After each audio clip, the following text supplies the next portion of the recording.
Hello সবাইকে, welcome আজকের ভিডিওতে। মাইক্রোসফট ওয়ার্ড কোর্সে ধারাবাহিক টিউটোরিয়াল ভিডিওতে আপনাকে স্বাগতম। আজকের ভিডিওতে আমরা জানবো আমাদের যে হোম ট্যাব আছে, এই হোম ট্যাবের যে ইনফরমেশনগুলো আছে সেই ইনফরমেশনগুলা।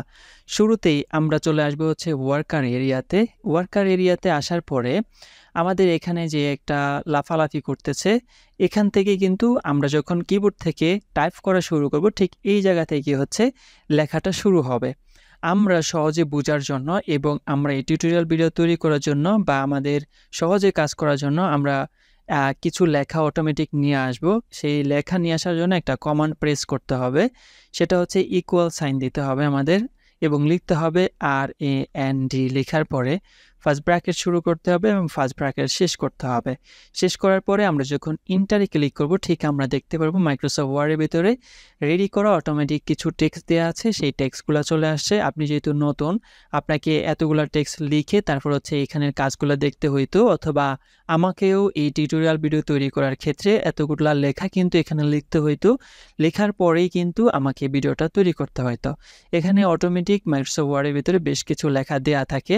আমরা এগুলোকে ব্যবহার করেই আমরা আমাদের কাজগুলো চালিয়ে নিতে পারবো।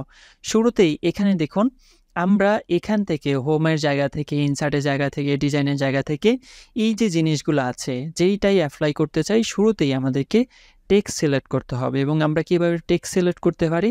টেক্সট সিলেক্ট করার জন্য আমরা এখান থেকে ধরুন যে এই একটা প্যারা আছে, 3টা লাইনে একটা প্যারা। এই প্যারা থেকে এখান থেকে শুরু করে ধরুন আমি এই পর্যন্ত সিলেক্ট করতে চাচ্ছি। সেক্ষেত্রে আমি যেই কাজটা করতে পারি, আমি আমার মাউসের লেফট বাটন ক্লিক করে রেখে ঠিক এভাবে যখন আমি ড্র্যাগ করব, তখন আমি সিলেক্ট করতে পারবো। এবং আমি যদি এখানে শুধু এই স্পেসিফিক এই যে ওয়ার্ডটা আছে, এই ওয়ার্ডটা সিলেক্ট করতে চাই, এই ওয়ার্ডটা আমি সিলেক্ট করতে পারবো। এবং যতটুকু ওয়ার্ড বা যতটুকু জায়গা বা যতটুকু লেখা আমাদের সিলেক্ট করা থাকবে, ঠিক ততটুকু জায়গায় কিন্তু আমরা ইফেক্ট ব্যবহার করতে পারবো বা ডিজাইন ব্যবহার করতে পারবো বা bullet, numbering, text size, font এগুলো আমরা ব্যবহার করতে পারবো।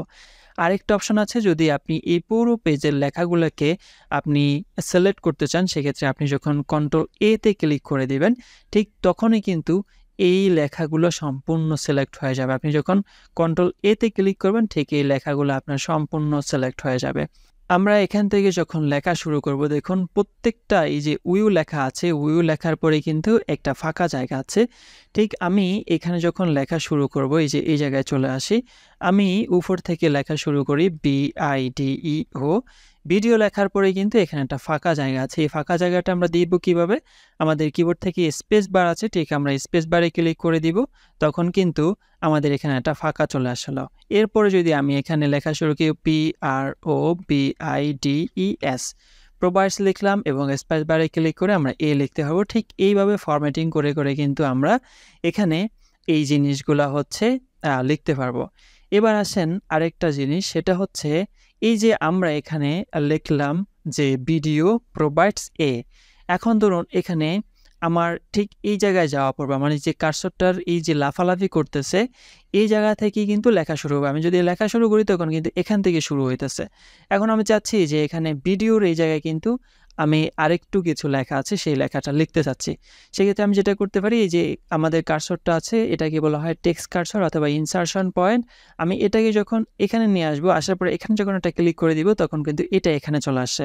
আবার এটাকে যদি এখানে নিতে চাই, মানে আমাদের লেখার যে কার্সরটা আছে এখানে নিতে চাই, তখন এটা এখানে চলে আসলো। আবার এখানে নিতে চাইলে এখানে চলে আসলো। এবার এখানে চলে আসলো, আসার পরে আমি যে জিনিসটা করতে পারি, এখানে ধরুন এই যে হোয়েন লেখাটা আছে, আমি যাচ্ছি এই দিকে যাইতে। এখন আমি কিভাবে যেতে পারি? দেখুন আমাদের কিবোর্ডে কিন্তু 4টা অ্যারো বাটন দেওয়া আছে। আমি যখন লেফট অ্যারোতে আমি যখন ক্লিক করতে থাকবো, তখন একটা একটা করে লেটার আমি ঠিক লেফটে যেতে পারবো। এই যে আমি যখন ক্লিক করতেছি, ঠিক আমি একটা একটা লেটার করে কিন্তু লেফটে যাইতেছি। আবার যদি আমি রাইটে যেতে চাই, তাহলে আমি এক এক লেটার করে কিন্তু রাইটে যেতে পারবো। আমি যদি নিচে যেতে চাই, তাহলে এক লাইন করে আমি নিচে যেতে পারবো এবং এক লাইন করে আমি ঠিক উপরে যেতে পারবো। এবার আসেন, এখানে আমরা এই যে লেখা শুরু করছি না, ধরুন এখানেই আমাদের একটা লাইন শেষ। আমি চাচ্ছি ঠিক এরকম যেহেতু এখানে একটা লাইন শেষ আবার এখান থেকে একটা লাইন শুরু হইছে। এবার আমি চাচ্ছি নিচে আরেকটা লাইন আমি নিচে থেকে শুরু করব ঠিক এই জায়গা থেকে। এবার কি করতে পারি? ঠিক এন্টার যখন আমি ক্লিক করব তখন নতুন আরেকটা লাইন লেখার জন্য আমার এখানে লাইনটা তৈরি হয়ে যাবে। আমি এখানে যদি লেখা শুরু করি তখন আমি কিন্তু এটা নতুন একটা লাইন থেকে লেখা শুরু করতে পারবো। তারপরে আমরা যে বিষয়টা জানবো সেটা হচ্ছে ব্যাক স্পেসের ব্যবহার। দেখুন আমরা এখানে একটা জিনিস লিখছি, লেখার পরে ধরুন আমাদের এই লেখাটুকু এখানে ভুল আছে বা আমরা কেটে দিতে চাচ্ছি, সেক্ষেত্রে আমি কি করতে পারি? আমাদের কিবোর্ড থেকে একটা ব্যাক স্পেস আছে, ঠিক এই ব্যাক স্পেসে যখন ক্লিক করে থাকবো তখন আমি এটাকে হচ্ছে এখান থেকে মুছতে পারবো। ধরুন আমরা এখানে প্রোভাইডস লিখতেছি, প্রোভাইডস BIDর জায়গায় যদি আমি S লিখে দেই, এখন কিন্তু আমাকে এটা মুছতে হবে। এটাকে আমি যখন ব্যাক স্পেসে ক্লিক করব ঠিক এটা মুছে যাবে। আবার ধরুন এখানে আমি আর লিখে ফেললাম, মানে ভুল কিছু লিখে ফেললাম, ব্যাক স্পেসে ক্লিক করে দিব, ঠিক এটা এখান থেকে হচ্ছে চলে যাবে। অথবা আমরা ডিলিটও করতে পারি। ডিলিট করার জন্য এই যে আমরা যতটুকু ডিলিট করতে চাই ততটুকু আমাদের এখানে এই যে সুন্দর করে সিলেক্ট করতে হবে। সিলেক্ট করার পরে আমি যখন ডিলিট বাটনে ক্লিক করে দিব ঠিক অতটুকু সিলেক্ট করা টেক্সট কিন্তু আমাদের এখান থেকে ডিলিট হয়ে যাবে। তারপরে এই যে ব্যাক স্পেসে যখন আমরা ক্লিক করি তখন আপনি দেখতে পারবেন যে আমাদের যে লেফট সাইডের লেখাগুলো আছে ওই লেখাগুলো কিন্তু ডিলিট হইতেছে। এবার আমি যদি এখান থেকে আমরা যখন ডিলিটে ক্লিক করব তখন কিন্তু রাইট সাইডের যেই মানে রাইট সাইড থেকে ডিলিট হবে এবং ব্যাক স্পেসে যখন ক্লিক করব তখন এটা হচ্ছে আমাদের লেফট সাইড থেকে ডিলিট হবে। এবার আসেন আমরা এখানে যখন আমরা কতটুকু লেখা সিলেক্ট করি, সিলেক্ট করার পরে ছোট্ট একটা ডায়ালগ বক্স চলে আসে। এটার নাম হচ্ছে মিনি টুলবার। এই মিনি টুলবারের মাধ্যমে হচ্ছে আমরা এখান থেকে ফন্ট চেঞ্জ করতে পারবো, ফন্ট সাইজ চেঞ্জ করতে পারবো এবং এখানে হচ্ছে আরও অনেকগুলা কাজ করা যায়। বুলেট নাম্বারিং সহকারে ছোট্ট একটা টুলবার দেওয়া আছে সহজে কাজ করার জন্য। এই টুলবারের কাজগুলোই কিন্তু এখানে দেওয়া আছে। সহজে এই জিনিসগুলোকে এখান থেকে করার জন্য এখানে মিনি টুলবার নামে একটা টুলবার আছে।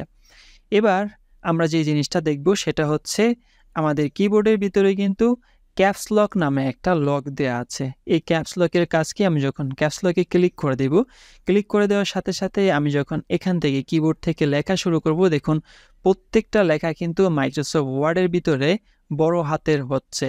আমি যখন এখানে ভিডিও প্রোভাইডস লিখব, PROVIDES লিখতে থাকবো তখন কিন্তু প্রত্যেকটা লেটার এখানে বড় হাতের হবে। ক্যাপস লকে যখন আবার আমি এখান থেকে ক্লিক করে দিব, ক্লিক করে দেওয়ার পরে আমি যখন আবার লেখা শুরু করব তখন কিন্তু এগুলা হচ্ছে ছোট হাতের লেখা হবে। আবার আমি যদি বড় হাতের লিখতে চাই তাহলে ক্যাপস লকে ক্লিক করে দিব, তখন কিন্তু আবার এই সবগুলা লেটার আমি বড় হাতের লিখতে পারবো। এরপরে আমরা যে বিষয়টা জানবো সেটা হচ্ছে আমাদের মাইক্রোসফট ওয়ার্ডের ভিতরে ট্যাব বাটনের ব্যবহার। ধরুন আমরা এখানে যে ভিডিও লেখলাম, ভিডিও লেখার পরে আমি একটা ব্যাক স্পেস ক্লিক করে দিলাম, তখন দেখুন এক ঘর কিন্তু বা এক লেটার অনুযায়ী এখানে ফাঁকা হয়েছে। আমি যদি চাই অনেক বড় ফাঁকা দিতে তাহলে আমি ট্যাব বাটনে ক্লিক করে দিব, দেখুন অনেকটা ফাঁকা জায়গা চলে আসছে। এবার আমি এই জায়গায় কিছু একটা লিখি, BIDU লিখলাম, আবার ট্যাব বাটনে ক্লিক করে করে করে করে কিন্তু ঠিক আমি এখানে চলে আসতে পারবো অনেক দূর পর্যন্ত। ট্যাব বাটনে যখন ক্লিক করব তখন কিন্তু অনেকখানি জায়গা পর্যন্ত ফাঁকা চলে আসে, মানে জায়গা হয়ে যায় বা স্পেস বারের কাজগুলো কিন্তু ট্যাব বাটনের মাধ্যমে তাড়াতাড়ি করা যায়। এবার আমরা যে বিষয়টা দেখব সেটা হচ্ছে এখানে দেখুন একটা 3টা লাইন দেওয়া আছে। আমি এই লাইনটাকে সিলেক্ট করলাম। সিলেক্ট করার পরে এই মাইক্রোসফট ওয়ার্ডের ভিতরে কিন্তু আমাদেরকে অনেক সময় কপি পেস্টের কাজ করার প্রয়োজন পড়ে। আমি এই যে কপি করার জন্য এই 3টা লাইনকে Ctrl+C তে ক্লিক করে দিলাম। ক্লিক করে দেওয়ার পরে এখানে চলে আসবো। আসার পরে চাচ্ছি আমি এই টেক্সটের নিচে এখানে পেস্ট করতে, আমি ইন্টার বাটনে ক্লিক করে দিব। ঠিক এখানে যখন আমি Ctrl+B তে ক্লিক করে দিব তখন কিন্তু আমার এখানে কপি করা টেক্সটটা এখানে কিন্তু চলে আসছে। ঠিক আমি এটাকে কিন্তু Ctrl+X এর মাধ্যমে করতে পারতাম।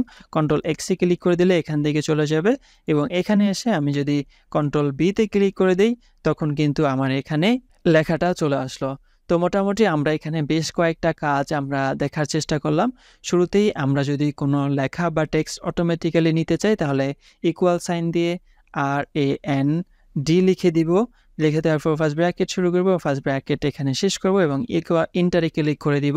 আমরা বড় হাতে লিখতেছি না ছোট হাতে লিখতেছি সেটা ম্যাটার করে না, জাস্ট ইন্টারে ক্লিক করে দেওয়ার সাথে সাথে অটোমেটিক অনেকগুলো টেক্সট চলে আসবে। তারপরে আমরা শিখলাম হচ্ছে এখানে কীভাবে টেক্সট সিলেক্ট করতে হয়। তারপরে আমরা শিখলাম হচ্ছে মিনি টুলবারের কাজ, স্পেস বারের কাজ, তারপর হচ্ছে ট্যাবের কাজ, ক্যাপস লকের কাজ, ইন্টারের কাজ, ব্যাক স্পেসের কাজ এবং ডিলিট বাটনের কাজ। এই সম্পূর্ণ ইনফরমেশনগুলো আমাদের সামনের ভিডিওকে কনজিউম করার জন্য অনেক বেশি হেল্প করবে। আশা করি আমাদের এই টিউটোরিয়াল ভিডিওটা আপনার অনেক বেশি হেল্প হয়েছে। যদি ভিডিওটি ভালো লাগে থাকে তাহলে অবশ্যই লাইক করতে ভুলবেন না, আপনার বন্ধুদের সাথে শেয়ার করতে একদমই ভুলবেন না। আমাদের এই চ্যানেলটিকে সাবস্ক্রাইব করে পাশেই থাকবেন, যাতে করে পরবর্তী ভিডিও যখন আমরা আপলোড করব তখন আপনার কাছে নোটিফিকেশন চলে যায়। দেখা হচ্ছে পরবর্তী ভিডিওতে।